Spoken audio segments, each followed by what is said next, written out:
Halo Jobro Tim. Ada sesuatu yang lagi rame nih. Lu harus kasih dia kesempatan lagi. Di atas kertas lo semuanya harusnya menang. Ada bahasan yang paling ditunggu-tunggu.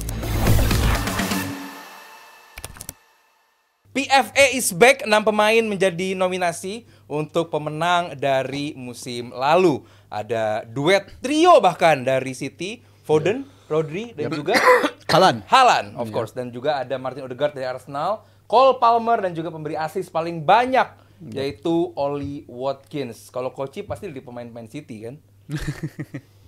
yang paling lu jagokan? Enggak. Apa Cole Palmer Ya, justru? Enggak, Rodri sih. Rodri kan? Rodri. Kenapa Koci? Karena emang dia terbaik musim ini. Ya. Nggak Ini tergantikan. player of the year itu maksud of the season atau PFA ini yang milih pemain. Ya, aku tahu, cuman musim lalu. semusim kan. Iya, semusim. Bukan year jadi. Bukan, Season. musim. Iya. Oke. Beda itu, Abrar. Iya. Kalau year itu kan 2004 Januari sampai Tahun Desember. kalender. Iya. Nggak, ini musim. Ini season lah PFA jadi. of the season, ya. Ya, Rodri lah. Rodri, kedua Odegaard, ketiga Palmer, Udah 3 doang. Foden, Haaland, Ollie Watkins ngapain di situ? Nyasar di situ Ollie Watkins. Ini gue rasa yang milih itu salah ngambil ini. Layak coach, layak ini layak. Layak Coach, layak. Zal. Layak menurut Ollie saya. Watkins. Karena kalau ngomongin grafik kan berkembang mulu dan musim Lah, lalu ini sepak bola di lapangan, bukan grafik, bukan Iya, matematika. Tapi musim lalu musim terbaiknya Ollie Watkins dan menurut gue perannya krusial. Oh ya, sampai kalau nganterin. dibilang musim terbaiknya Ollie Watkins, gue bisa Iya. terima. Tapi masih nggak masuk 6 besar. Menurut gue layak sih, Bukayo walaupun- Saka, ya jauh lebih bagus. Iya, dari Saliba level- jauh lebih bagus. Dari level bagus, tapi mungkin perhitungan gue gini ya. Kalau ngomongin soal banding-bandingin, mungkin akan ketemu lawan yang cocok tuh. Kayak Salah kan juga musim lalu krusial banget juga. Saliba. Segala macam. Saliba juga bagus, tapi gue Rice. gini mungkin coach. Kayak kalau pemain ini dihilangkan dari tim tersebut, jadi apa itu tim? Dan itu menurut gue tim-tim kayak gini kan. Rodri musim lalu ketika dia 3 kali nggak main, 3-3-nya tuh kalah City. Menurut gue makanya dia layak jadi pemenangnya di PFA kali Iya. ini. Lu bayang Arsenal tanpa Odegaard sama Saka.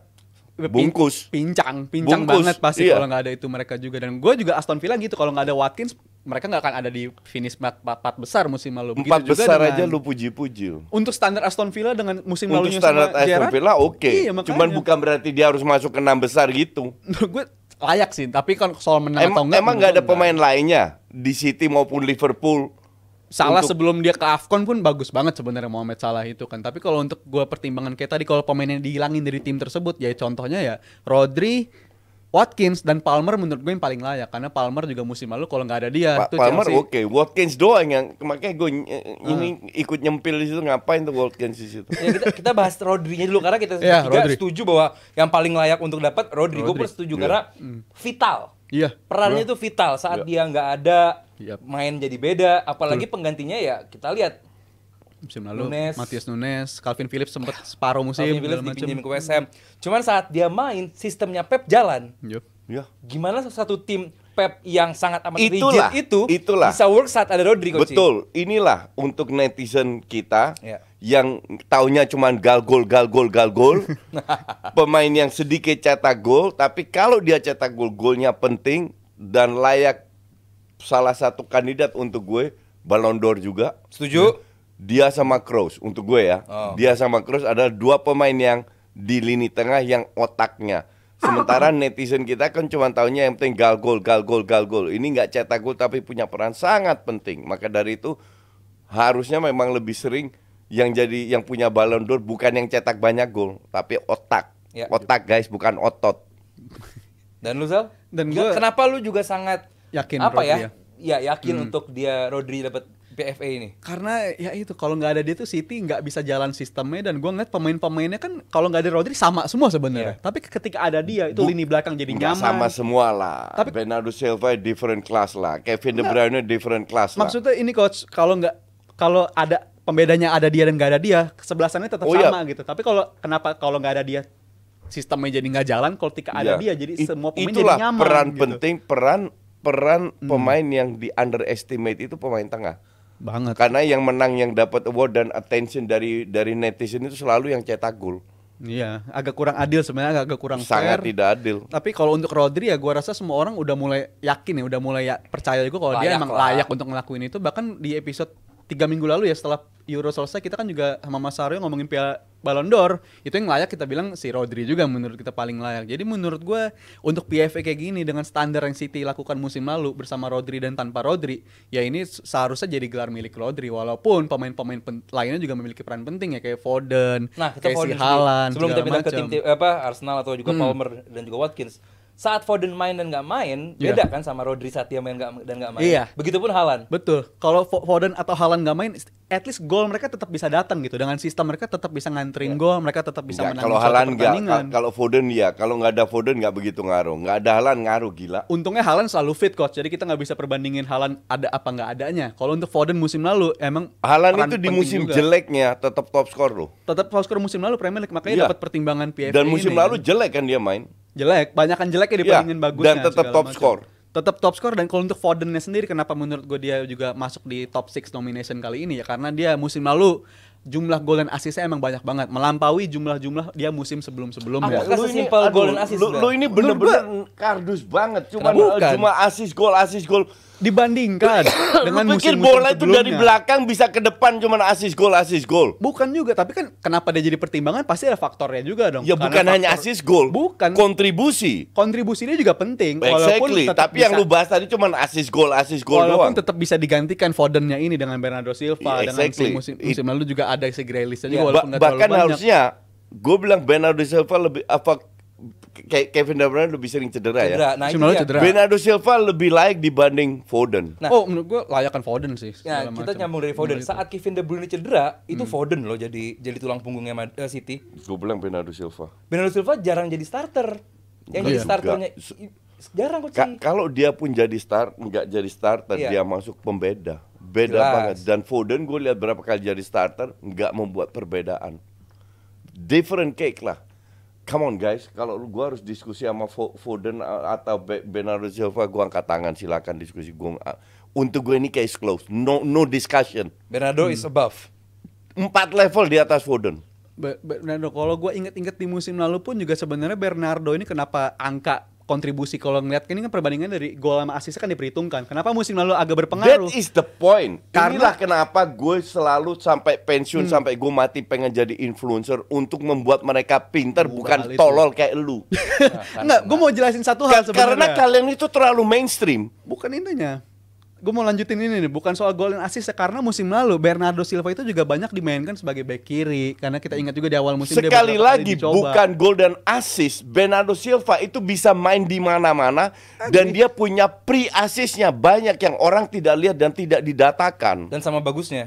Jauh lebih bagus. Dan dia influensial kan sebenarnya. Dia sangat Iya. influence di atas lapangan. Pemain Tapi ya kreatif itu, selain Kevin De Bruyne siapa? Bernardo kalau untuk di Exactly. City. Untuk di City Bernardo. Tapi musim Exactly. lalu dia salah satu pemain yang paling dikorbankan lah sama Pep Artian. Tapi Kalau dia ada bisa, pemain yang bukan ini- dikorbankan. Dia bisa main di Karena mana-mana. dia sanggup untuk ngelakuin itu ya Betul. betul. Dia sanggup Itulah ngelakuin hebatnya itu. dia dibanding Foden. Foden pun dicoba di kiri, di kanan, nggak selalu berhasil. Yeah. Masih beda level lah. Come on, kalau gua harus diskusi antara Foden ini, lu disebut aja, gua nggak ikutan, nggak level gitu loh. Levelnya mungkin ya nggak level lah kalau soal dari kecakapan dia mereka ngatur bola segala macam. Tapi menurut gua kalau soal reward ya layak lah. Kan si kita Foden lihat ini. nggak. Gua nggak bilang Foden nggak layak, gua bilang lebih layak Bernardo Silva Harusnya Bernardo daripada di situ. Foden. Iya, kalau ada Bernardo Silva dan Foden di samping si Watkins, Iya. gue lebih bisa terima. Ngerti nggak? Jadi jangan lu itu terlalu belajar bola dari komputer kayak begini nih. Bahas cuma Banyak yang gol begitu. assist, Mungkin gol mungkin gini assist, gol ibaratnya gini. assist. Kalau lu pelatih lu bakal ambil Foden apa Bernardo? Ya Bernardo jelas lah. Lu? Ya kalau ngomongin lebih influensial ya Bernardo. Kalau Iya, soal udah, output gua. musim Udah lalu gitu aja. Foden. Kita jadi host gitu coach. Itu aja, ya jelas Bernardo lah. Kita sekarang ke Arsenal. Arsenal. Ya? Martin Odegaard coach. Tadi coach Iya. udah buka dengan kalau Odegaard ini nggak main, Arsenal juga timpang Iyalah. banget gitu. Banget. Ini nggak ada pemain kreatif lainnya. Fabio Vieira? Wah, kurang ajar lu banding-bandingin gitu. Gak, ini nggak perlu gue jawab. Gimana coach Odegaard? Ya Odegaard lah. Iya, iya. Dan sekarang yang mendekati level Odegaard itu cuma Havertz. Mendekati yes. Walaupun belum Belum mendekati. Iya. Maka dari itu gue bilang, either Arsenal beli pemain kreatif lagi, yang harusnya tusuk gigi jadi pemain kreatif dan flop, totally flop, Maka dari itu gue bilang kalau Arsenal mau juara harus beli striker. Biar Havertz bisa digeser ke belakang. Minimal ada pergantian. Trossard masih di bawahnya lagi. Ngerti nggak? Karena pemain kreatif itu penting. Kayak Bernardo Silva, Odegaard itu penting. Kevin De Bruyne nggak ada, masih ada Bernardo Silva. Odegaard nggak ada, siapa? Ya kalau buat Arsenal nightmare sih kalau sampai nggak ada Nightmare, Odegaard. betul, Parah bungkus. banget. Dan masih beli lagi back kiri, which is good. It's okay, Calafiori gue Bukan happy. yang urgent butuh. Iya, tapi nggak bener-bener urgent kalau gue Iya. bilang. Yang urgent itu justru striker sama creative player. Zal, tadi kalau di list tadi itu nggak ada Rodri, lu setuju Odegaard yang layak juara? Ya kalau dari pertimbangan dia ngebawa Arsenal, gue bilang ngebawa ya, dia salah satu pemain yang paling krusial bikin finish di peringkat 2. Ya walaupun di paruh musim pertama dia agak keteteran sebenarnya jumlah keterlibatan dia di atas lapangan tuh kelihatannya banyak hilang bola segala macam. Tapi di 2024 kalau ngitung dari paruh musim keduanya ini pemain penting banget karena dia jadinya Saka bisa tampil lebih hidup di paruh musim kedua. Ben White juga tampil lebih nyaman di paruh musim kedua dibandingkan paruh musim pertama. Dan menurut gue ini salah satu pemain paling krusial yang dimiliki oleh Arteta selain si Saka. Jadi menurut gue dia sangat layak untuk ada di nominasi tersebut. Ya pertimbangannya itu gue kan selalu bilang kalau pemain ini dihilangin jadi apa ini tim. Dan ini Odegaard memenuhi kriteria tersebut menurut gue. Pertanyaan gue adalah kalau nggak ada Rodri, yang juara Odegaard nggak? Bisa jadi. Gue Odegaard sih milih karena faktor finish peringkat 2-nya itu menurut gue. Oh, Dan peringkat akhirnya. Iya, peran dia ke tim tersebut walaupun kalau dibandingin pemain jumlah gol terpentingnya Arsenal mungkin bukan Odegaard lagi-lagi, tapi kalau soal influensial ya ini dia lah leader banget. Leadernya juga salah satu faktor Lu menilai penilaian gua. pemain kan bukan dari jumlah gol. Lu menilai apalagi pemain. midfield. Ya, lu menilai pemain dari kontribusinya Keterlibatan. terhadap performa tim. Iya, iya. Mau apapun posisinya. Jadi gol dan assist itu nggak relevan. Iya. Itu nomor 4-5 lah. Tetap penting tapi bukan nomor prioritas. Maka dari itu Kevin De Bruyne nggak pernah jadi top skor, tapi punya peran sangat penting, sangat amat penting. Juga Rodri, juga Bernardo Silva, juga Gundogan waktu itu. Bahkan gue baru lihat listnya. Bukan Haaland. Baru lihat listnya bahwa Kevin De Bruyne dipilih menjadi 4 pasar terbaik dunia sepanjang masa. Ya, Kevin De Bruyne. betul. Nah, itu kan jauh lebih penting gitu loh. Iya, ever. Makanya kita harus membeli influence dan ini untuk lu yang rookie, biar lu jangan bikin kesalahan yang tolol. Lu harus belajar untuk menginfluence para penonton. Pasti. Sepak bola sebenarnya bukan gol assist. Gol assist mereka bisa lihat di data. Betul. Ngerti nggak? Iya. Tapi kontribusi pemain yang nggak cetak gol, nggak memberikan assist, membuat balance di tengah atau di belakangnya, contoh Saliba nggak masuk. Iya. What kind of season yang dialamin Saliba? Gue rasa mungkin pemain Arsenal yang terbaik mungkin ya. Konsisten. Gue sih Konsisten musim Iya lalu. kan? Nggak masuk list juga. Iya. Tapi Ngerti nggak? Watkins masuk. Siapa? Watkins. Tapi Watkins masuk, kan kocak gitu loh.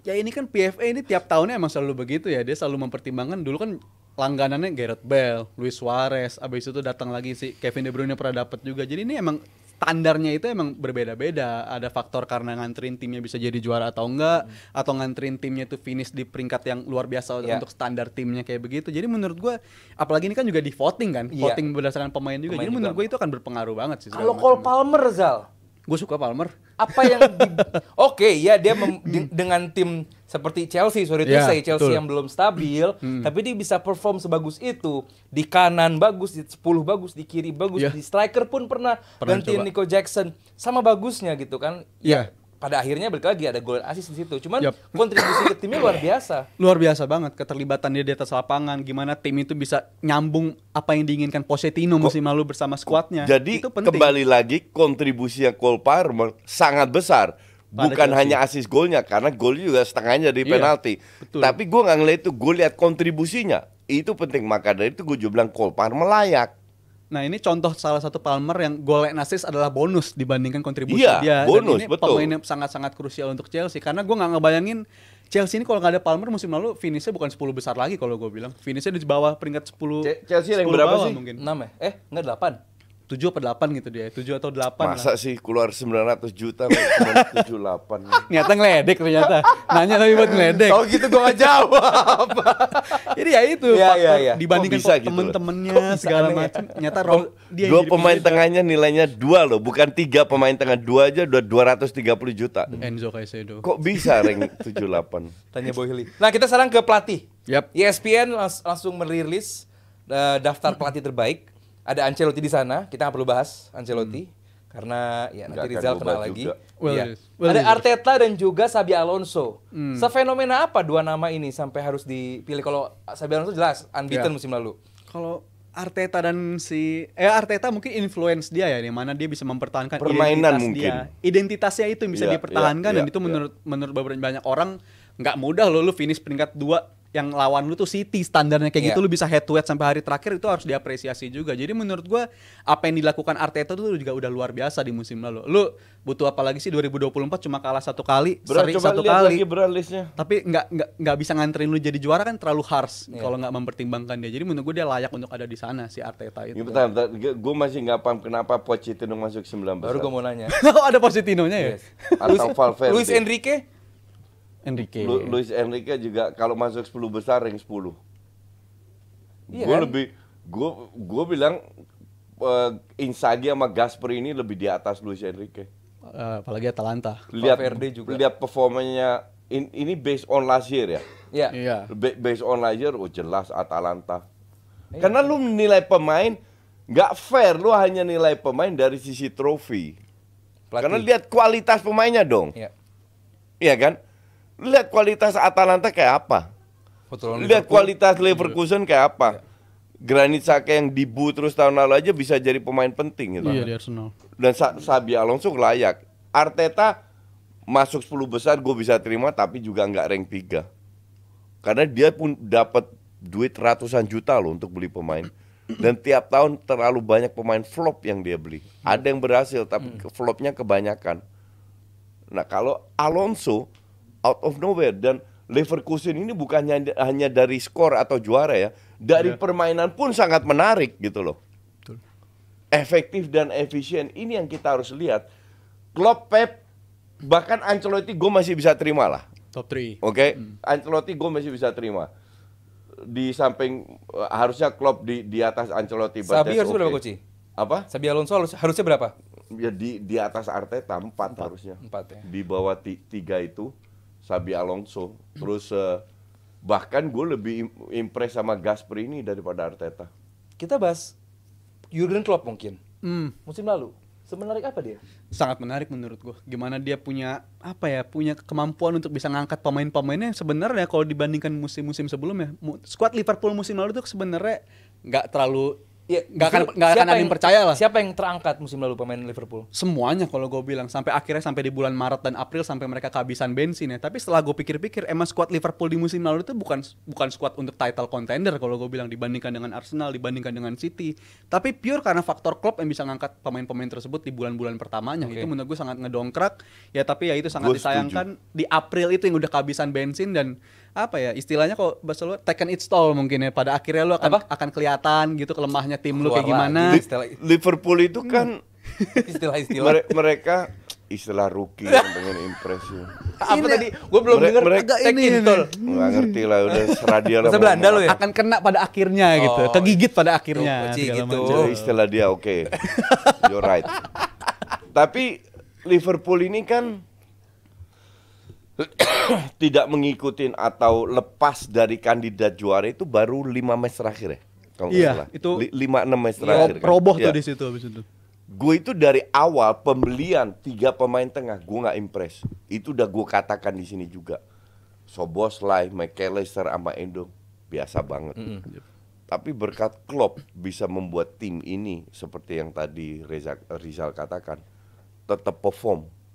Ini kreditnya lebih ke Kloppnya daripada ke depannya juga si Luis Diaz cedera, Jota cedera, dia taruh Gakpo di kiri, Nunes juga digantikan sama itu. Somehow dia berhasil gitu loh. Walaupun 5-6 match terakhir mungkin dia udah nggak bisa ngikutin jadi juara, but that's okay. Tapi performanya itu dengan kualitas yang dia miliki tiap minggu di samping cedera-cedera, itu Klopp luar biasa. Tapi dengan pemain seperti Liverpool, kalau tadi Coach bilang, ya lu compete dong pemainnya. Gue rasa sih Xabi Alonso layak di atas Jurgen Klopp. Dari segi pencapaian musim lalu Iya musim juga lalu. ya. Xabi Alonso di atas Jurgen Klopp setuju lah gue. Lu kalau Coach dan juga On level. Ya, mungkin tapi kalau gua. liganya beda ya. Di IPL kan jauh lebih berat. Iya. Gue prefer Klopp, tapi kalau soal apresiasi ke Alonso tadi coach udah nyinggung dikit, tapi Alonso ini gue salut contoh kepelatihan yang sukses menurut gue. Dimana dia dalam artian dia punya sistem, dia punya pakem untuk nyetak gol dan itu bisa dia lakuin setiap pekannya dan itu efektif. Nggak perlu Itu kalau Xabi Alonso lawan didebatkan siapapun lagi. Iya. Kalau Xabi Alonso tahun depan ke Madrid, Yap, ya kan prediksinya begitu. Ya. Gue tiap minggu nonton Madrid tuh. menarik. Lu tungguin ya, Gue tungguin khusus buat nonton Madrid. atau nonton Xabi Alonso. Sekalian. Nonton Madrid dan Xabi Alonso karena dia Sekalian, udah punya squad bagus, Iya, makanya. pelatihnya bagus, bermain dengan sistem, nggak kayak Ancelotti sekarang, bermain dengan sistem. Gua akan menikmati nonton Madrid. Oke, kalau gitu menurut Jebret Tim dimanapun kalian berada, siapa yang paling layak menjadi pelatih terbaik versi ESPN? Kalau gua jelas Don Carlito. Kita bakal bahas topik yang gak kalah seru setelah yang satu ini. Halo Jebret Tim.